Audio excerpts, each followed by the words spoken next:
So this crazy story happened to one of the families that are here. And it's not an easy story to say, not an easy story to repeat. They had a daughter. Unfortunately, the daughter went off the derech and moved out of the house. And then they came to me with their Das Torah, one of the biggest Litvisher Rabbanim alive today. Every family has, for those who don't know, every family has their own Das Torah to paskin. You will have letters from them. You sign a contract. People don't know this, that you sign a shtar, that you're not going to do anything without your Das Torah. And this girl did not want to live back where she was living. A lot of times the kids suffer trauma in the house itself or out of the house, but then when they come in the house at night and this whole neighborhood and the neighbors looking at them, they had a lot of sleepless nights in the ceiling in this house that has a smell and the whole thing. And sometimes, many times, you need to move. It's a different discussion and it's a big nisayon, but it saves lives. So this family, they were very, very close to the shul.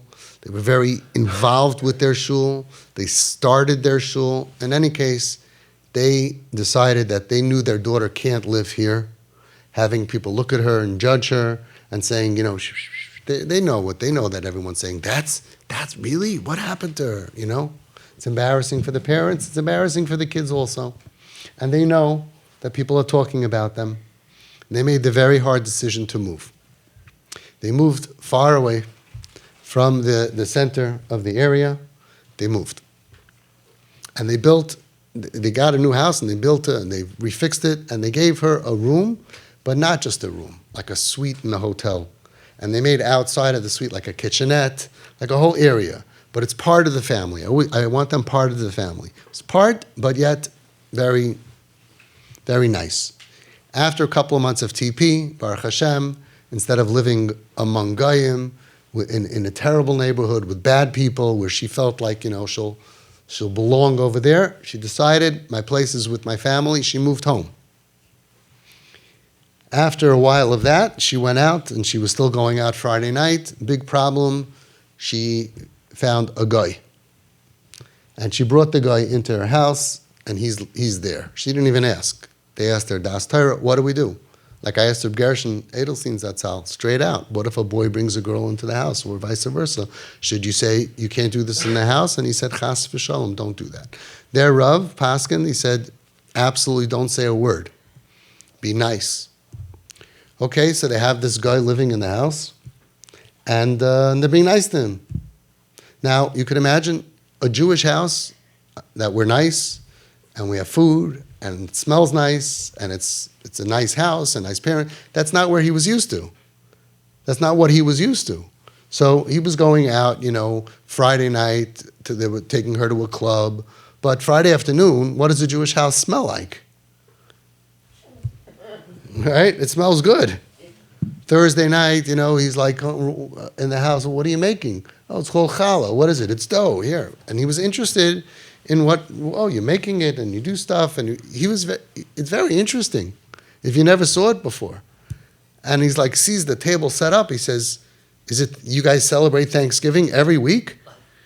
You know, it's the women who plan Thanksgiving dinner, they plan it for like a month. And it's like, oh my gosh, we're going to have 8 people and we're going to have like a meal, right?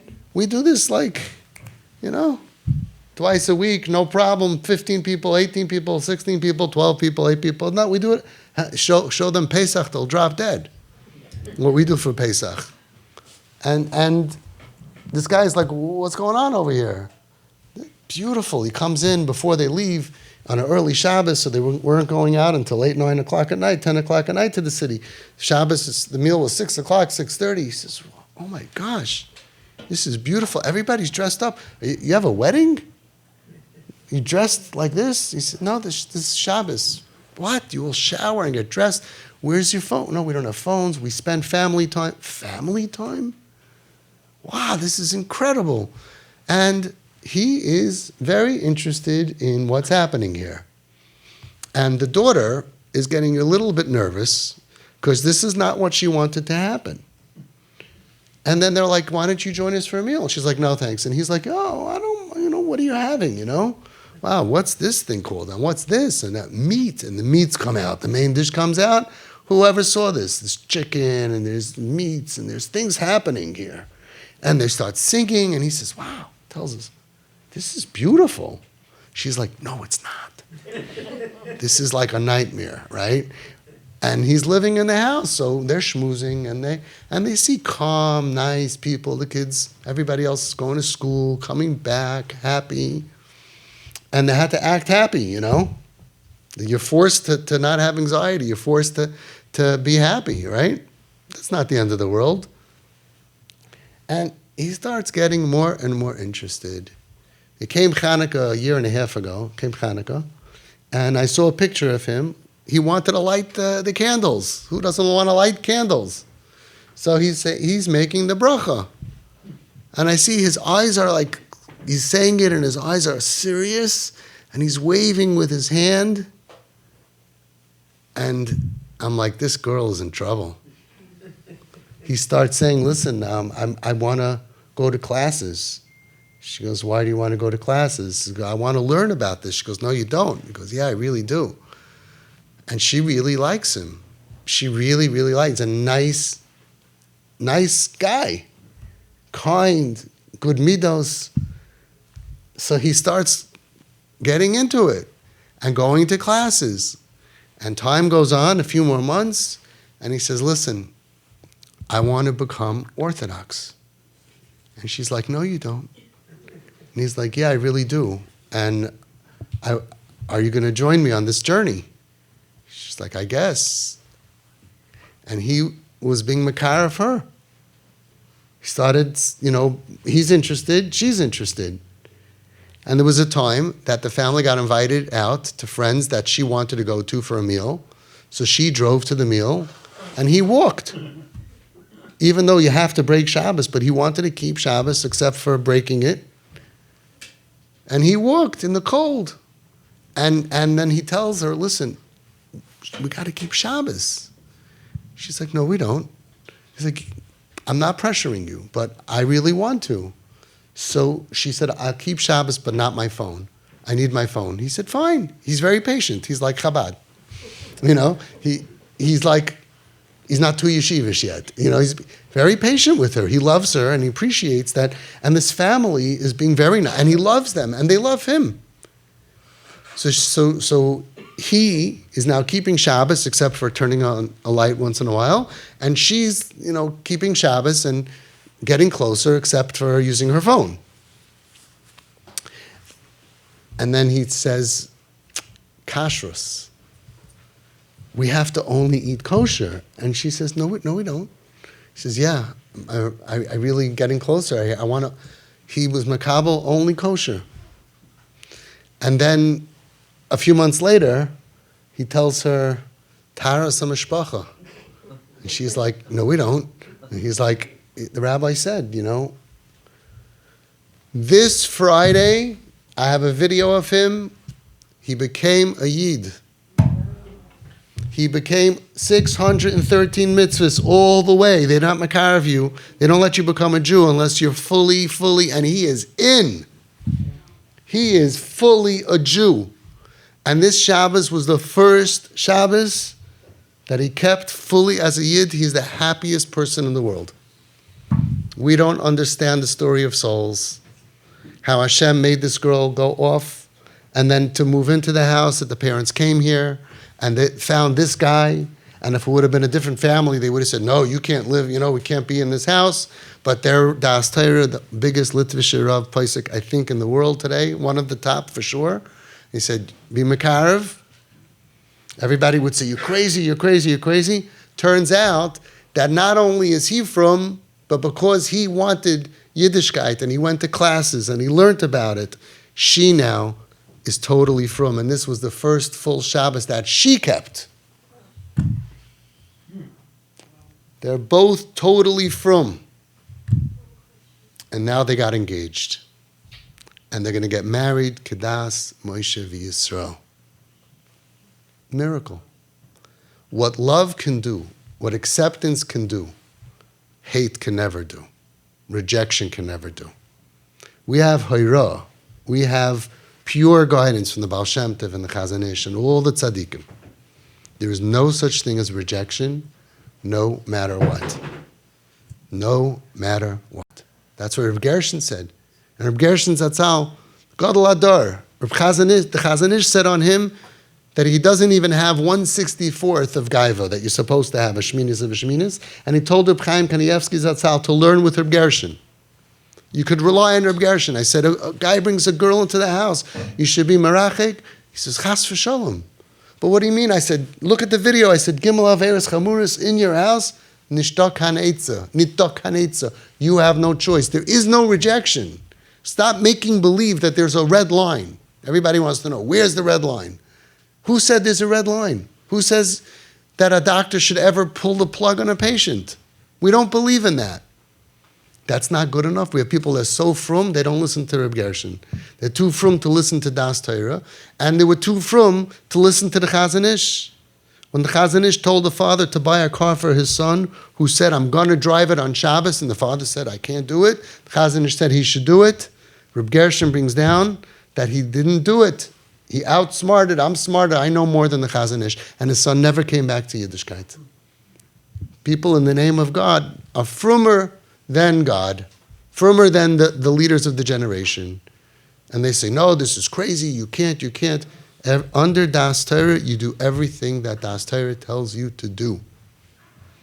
And if this could happen, anything could happen. There is nothing stronger than your acceptance. There is nothing stronger than your love. And who said that? The Stipler. It's not me. Read Raising Royalty. It's all in there. And I have 6 volumes coming. This is just volume 1. The Stipler said that when Shlomo Melech says, he says, Ki aza kamaves ahava. Love is as strong as death. Stipler says, what does love have to do with death? So he explained, just like someone's time to go, to pass away, there's nothing that could stop the Satan from taking him. Nobody could stop the Malach HaMaves. So too is the strength of love. Nothing can stop love. You have to learn how to love. You learn how to unleash the love that's inside of you, which is what we do here every day. And it is the most powerful thing to save lives. And that's why no one ever came up with another Eitzah. The Baal Shem Tov said only one Eitzah is love. Eitzah echad yesh li ba'avureich. The Chazon Ish, one Eitzah. The Lubavitcher Rebbe, one Eitzah. You tell me which one. The Satmar Rebbe, one Eitzah. Rabbi Yankel Shavarsk, one Eitzah. No one ever said another Eitzah besides the Goyim and the therapy world that says consequences, boundaries, rules. It's not brought down anywhere in our Messiah. It's the strongest, most powerful method, and the only method, as Reb Gershon said so eloquently. He said, I have one medicine. Trufa hayichida.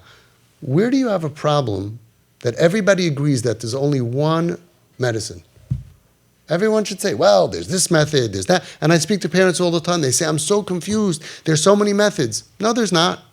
No, there's not. Don't be confused. Follow the Baal Shem Tov and the Chazon Ish. Those are our 2 main things. Follow the Zohar Kodesh that we learned in Parashas Truma and that we're going to learn again soon. Follow the DIVREI. You pick the Gadol. Show me one Gadol that said rejection. What did Reb Aaron Leib Steinman say every time? Every Gadol, Litvish, Hasidish, Sfardi, Moran, Chacham, Reb Avadia Yosef. What did he say? They all said, one Eitzah, we are loving people. Anything that is not a loving response in us is a faulty device that comes from being human or is implanted that we got affected by the Goyim through the therapy world. And I love therapy. Help adults. Adult comes to a therapist and says, I need help, go to therapy. I refer all the time to therapy. But how to control a child? What does that have to do with therapy? We have Messiah for that. That works very well. Hashem should help. We should never have to have such a scary journey. That was a scary one, huh? That was scary, scary, scary. But Baruch Hashem, they followed their Das Torah and they have a beautiful thing. Listen, they never expected to be Yaitz the mitzvah of Haftem es Hager in their house with their son-in-law, and they never expected to have a child who's b'makim shebal tshuva oimid in tzadik yachal amoid. None of us want to have Bali Tshuva that are higher than us. They're higher than us. We don't want that. We wanted them to just be regular Jews. Hashem has his own plan, and we're going to bring them back using the tremendous power that we have. Learn how to open your heart and close your mind and unleash love. The shirish of ahava is have, to give. Rav Dessler taught that. So you give, and you give, and you give, and don't worry about anybody or spoiling or anybody saying, what are you, crazy? How much are you supposed to give? When you're working on that patient, CPR, when are you supposed to stop? Never. When can I pull the respirator? Never. You give as much as you can until this is a stable, functioning human being, and when they're happy and they're stable, like Gershon said, when they're happy, they're going to come back. Or as I like to say, Yismach Leiv Mevakshe Hashem. They're going to want to be like you. And they're going to be thankful to you for saving them and for not rejecting them. Your job is to make sure that we are giving the maximum dose. Mommy, daddy, brothers, sisters, brother-in-laws, sister-in-laws, aunts, uncles, grandparents, neighbors, old friends, everybody has a responsibility. It takes a village to save a soul. But it's such a pleasant thing. Just have fun with them. Just show them I like you, I love you, I like you, I enjoy you. We have the medicine. We have the medicine to save every single soul.